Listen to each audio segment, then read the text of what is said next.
দ্বিতীয় ভাঙড় অর্থাৎ দেগঙ্গা থেকে জিতিয়ে বিধানসভায় পাঠাতে হবে। কেন জিতছে দ্বিতীয় ভাঙড় হিসাবে? নওশাদ সিদ্দিকীর পাশের সিটগুলোতে আইএসএফ এর যে সমস্ত বিধায়কগুলো বসবে এবারে, তার মধ্যে দেগঙ্গা থেকে একটা বিধায়ক বসবে।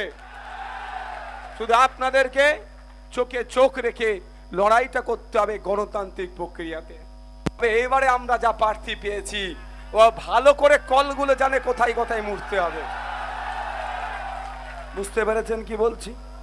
কদমগাছি বলছে দেগঙ্গা আইএসএফ জিতছে। যেদিন মফিজুল হক সাহাজি তথা মিন্টু সাহাজি সাহেব ফুরফুরা শরীফ থেকে তার নাম অ্যানাউন্স করার পরে ভাঙড়ে ঢুকলো, 30,000 প্লাস ভোটে এগিয়ে গিয়েছিল। আর আজকের দিনে আমি যখন আসছিলাম, আমি মাথা গুলিনি, আমি শুধু বাইকগুলো দেখছিলাম। যা বাইক আছে, বাইক পিছু 2টো করে ভোট দিলে আজকেও 30,000 ভোট হবে। অলরেডি আমাদের মফিজুল হক সাহাজি ভাই 60,000 ভোট পেয়ে বসে আছে। 2021 সাল তখন বিজেপি চলে আসবে, এই গল্প শোনানো হয়েছিল। দেগঙ্গার মানুষেরা, কদমগাছির মানুষেরা আমাদের ভালোবাসলেও, ভোট দিবার ইচ্ছা থাকলেও বাইনারি পলিটিক্সের শিকার হয়েছিল। ভালোবাসার পরেও কাঁদতে কাঁদতে হলো ভোটটা তৃণমূলকে দিয়েছিল, বিজেপিকে আটকাবার নাটকের ফাঁদে পড়ে।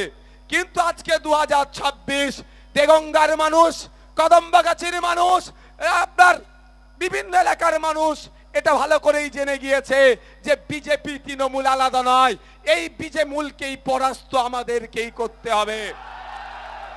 আমরা 50,000-এর অধিক ভোট পেয়েছিলাম।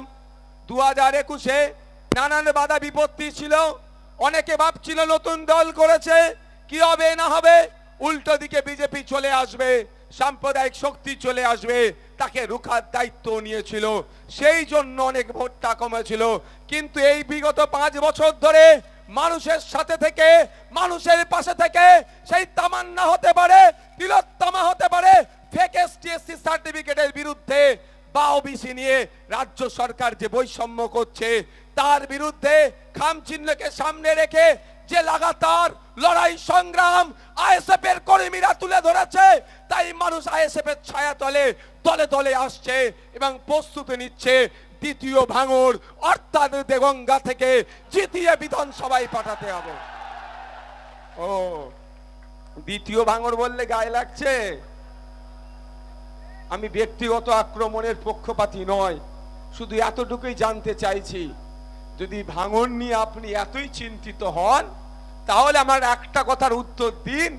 যাকে বলছে মমতা ব্যানার্জি তুই বোমা দিস, তাকে মমতা ভাঙড়ের মানুষের মাথার উপরে বসাতে চাইছে কেন বলুন? স্বাভাবিকভাবে যাকে national human rights commission notorious criminal বলেছে, তাকে ভাঙড়ের অভিভাবক হিসাবে দায়িত্ব তুলে দেওয়ার চেষ্টা হচ্ছে কেন? যাকে দায়িত্ব দিয়েছে তার কাছ থেকে গোলাপের আশা করা বৃথা হবে। যাকে দায়িত্ব দিয়েছে কত সাইজের বোম, কত আওয়াজ হবে, সেইটাই তার কাছ থেকে আশা করা চায়। তাহলে তাকে দায়িত্ব দিলে কেন? কেন এত দূর বিধানসভায়, ভাঙড় বিধানসভা নয়, 294টা বিধানসভায় তৃণমূলের কি শিক্ষিত প্রফেসর, ডক্টর, শিক্ষিত প্রার্থী ছিল না ভাঙড়ের ওপরে, মানুষের ওপরে চাপিয়ে দেওয়ার জন্য বা তাদেরকে মনোনীত করার জন্য? দ্বিতীয় ভাঙড় বলেছে বলে গায়ে লেগে গেছে, আসলে বুকের ব্যথা লেগেছে। ব্যথার এক্সপ্লেনটা একটু অন্যভাবে করছে। আমরা তো এই ব্যথাটা দিতে চাই, গণতান্ত্রিক প্রক্রিয়ায় ব্যথা দেওয়া হবে। আগামী 29 এপ্রিল আসছে দিন, কোনো কথা হবে না, সকাল সকাল উঠবো, আমরা লাইনে দাঁড়াবো, আমার ভোট আমি দেব, আমার ভোট যদি কেউ আটকানোর চেষ্টা করে আমরা দলবদ্ধ হয়ে ওই দুর্বৃত্তদেরকে এলাকা ছাড়া করিয়ে আমাদের ভোট আমরা দেব। ভুলে যাচ্ছি না হাসানুজ্জামান আমার ভাইয়ের কথা। গত লোকসভা নির্বাচনের পরে তাকে খুন করা হয়েছে, বলে যাচ্ছি না, কিন্তু খুনের মামলা এখনো আইএসএফই চালাচ্ছে। আমরা আমাদের কর্মীদেরকে ভুলে যেতে পারি না। হাসানুজ্জামান ভাইয়ের পরিবারকে আপনারা জিজ্ঞাসা করতে পারেন, এই কদমগাছি অঞ্চলেই তো, তাই তো আছে, বাচ্চাগুলো আছে, তার পড়াশোনা থেকে শুরু করে সবটাই আমরা ইনাদের পরামর্শ নিয়ে আমরা চালাই। কারণ সে আজকে আমাদের মধ্যে নাই তো কি হয়েছে, সে যদি থাকতো আইএসএফ এর ঝান্ডা বইতো, সে নাই, কিন্তু তার পরিবারকে আমরা ছেড়ে দিইনি, আমাদের সাথে নিয়ে সব সময় ঘুরছি। আইএসএফ এর এই নীতি আদর্শ নিয়ে চলে। আইএসএফ মারামারি হানাহানির কথা বলে না। কেউ যদি গণতন্ত্রকে হত্যা করতে আসে, আইএসএফ তখন একটা কথা বলে, গণতান্ত্রিক প্রক্রিয়ায় এর জবাব আমাদেরকে দিতে হবে। যদি মনে করেন ভোটের রাত্রে, ভোটের আগের রাত্রে বা ভোটের দিনে বোমাবাজি করছে, হই হই করছে, ঘরে ঢুকে থাকবেন, তাহলে আপনাদের বলবো ওই 84 হাই স্কুলে যে বাচ্চাগুলো পড়াশোনা করছে তাদের কথা একবার ভাবুন। এই মিড ডে মিল ওরা চুরি করে খাবে। আবার পোশাক টোশাক নিয়ে কি বলেছে তাহলে মিন্টু ভাই বলেছেন তোটা, আমি আর ওদিকে যাচ্ছি না। আর যদি মনে করেন 5 বছর নয়, আগামী দিনে এই দেগঙ্গাতে কোনো জায়গায় ভোটাভুটির জন্য বোমাবাজি হবে না, হিংসা হবে না, তাহলে প্রস্তুতি নেন। নারী পুরুষ নির্বিশেষে ভোটের আগের রাত আর ভোটের দিনে যদি কোনো বোমাবাজি করে, যারা বোমাবাজি করবে তাদেরকে একটু তাড়িয়ে নিয়ে যাওয়ার চেষ্টা করুন। একবার ঘর থেকে বার হন, একবার ঘর থেকে বার হন, ওদেরকে ঘরে ঢুকিয়ে দেন। 5 বছর এলাকায় কোনো অশান্তি হবে না, হিংসা হবে না, এটা আমি দায়িত্ব নিয়ে বলতে পারি।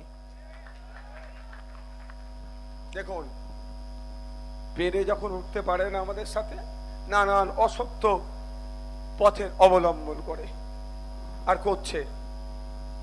তবে একটা কথা বলি, এটা 2021 নয়, এটা 2021 নয়, এটা 2026। আইএসএফ এর ছেলেরা তখন নতুন রাজনীতিতে এসেছিল, ছিল গুটি কয়েক একটু অভিজ্ঞতা সম্পন্ন, কিন্তু ম্যাক্সিমাম 98% ওয়ার্কার্স আইএসএফ এর সব তখন আমরা রাজনীতির র বুঝতাম না, আমাকেও জোর করে দাঁড় করিয়ে দিয়েছিল, আমিও বুঝতাম না। এখন খুব একটা বুঝে গেছি এটা নয়, তবে এতটুকু বলি, কোন রোগের কি ওষুধ দিতে হবে এখন কিন্তু আমরা জেনে গিয়েছি।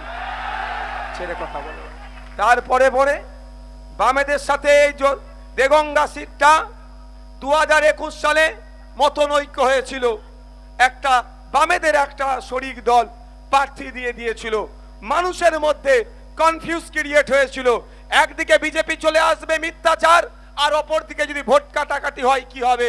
পরবর্তী রেজাল্টে দেখা গিয়েছে কত ভোট পেয়েছে সে বিতর্কে যাচ্ছি না, কিন্তু এইবার নির্বাচনে ওই ধরনের কোনো প্রক্সি ক্যান্ডিডেটের ব্যাপার নয়। চোখে চোখ রেখে তৃণমূলের দুর্নীতি চুরির বিরুদ্ধে আমাদের লড়াই হবে। সেই লড়াইয়ে প্রস্তুত আছেন তো নাকি? সেই লড়াইয়ে প্রস্তুত আছেন তো নাকি? ন্যায়কে প্রতিষ্ঠা করার জন্য লড়াই হবে, এখানে মেরে কামে খাওয়ার লড়াই নয়। তৃতীয় যেটা আসছে, অস্বীকার করার কোনো জায়গা নয়, অস্বীকার করার কোনো জায়গা নয়, জায়গা নাই এখানে। সেটা আমাদের এবারে যে প্রার্থী করেছি, আমি ভাই সত্য কথাটা একটু অকপটে স্বীকার করি, ভুল করলে যেমন স্টেজেই বলে দিই, তারাও স্টেজে দিয়ে দিই, আর সত্যি কথাটা আমি স্টেজ থেকেই বলি। এবারে আমাদের যে প্রার্থী পেয়েছি, গতবারে প্রার্থী আমাদের ভালো ছিল, কিন্তু ওই আমাদেরই মতো রাজনৈতিকভাবে সচেতন ছিল না, সমস্যা হয়েছিল। তবে এবারে আমরা যা প্রার্থী পেয়েছি, ও ভালো করে কলগুলো জানে কোথায় কোথায় মুড়তে হবে। বুঝতে পেরেছেন কি বলছি? তার হাতে 40-এর অধিক পঞ্চায়েতের মেম্বার আছে, সমিতি আছে, জেলা পরিষদ আছে। হিসাব করে দেখেন, এনারা যদি গড়ে 500 করে পঞ্চায়েতের মেম্বার গুলো তোলে, অলরেডি 80,000 ভোট হয়ে যাচ্ছে। আমি হিসাব দিয়ে বলছি যে কেন জিতছে দ্বিতীয় ভাঙর হিসাবে নওশাদ সিদ্দিকীর পাশের সিটগুলোতে আইএসএফ এর যে সমস্ত বিধায়কগুলো বসবে এবারে, তার মধ্যে দেগঙ্গা থেকে একটা বিধায়ক বসবে। শুধু আপনাদেরকে চোখে চোখ রেখে লড়াইটা করতে হবে গণতান্ত্রিক প্রক্রিয়াতে। তাহলে অলরেডি আমি 80,000-এর হিসাব দিয়ে দিলাম।